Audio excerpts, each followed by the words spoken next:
Hey there and welcome back to another video. In this video I'm going to show you how to add multi-language on your Shopify store. Please let me know this about if this worked for you in the comments below. So let's get started. First of all, you have to head over to your Shopify dashboard. Then you have to go and tap onto this option called apps. Here you can see these apps, tap onto it. Then after tapping onto apps, you will have to tap on to visit the Shopify app store. This site you have to tap onto it.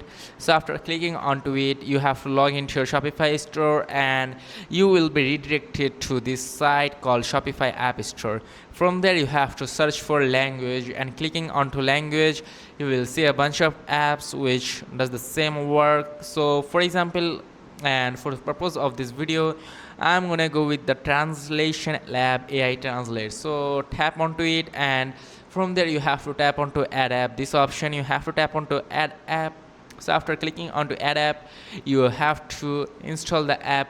From here you have to tap onto this green text install app, tap onto it and install it. So after complete the installation, you have to head over to your Shopify store again and then tap onto apps.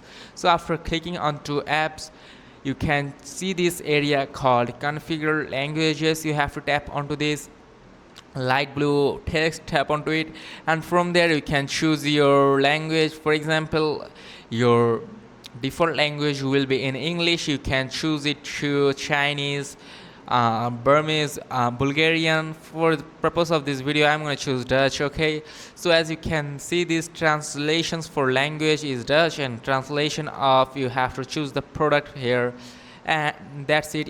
And you may need to manually do it from here sometimes, but most of the time you can just do it here and then tap onto save. Okay, so that's it.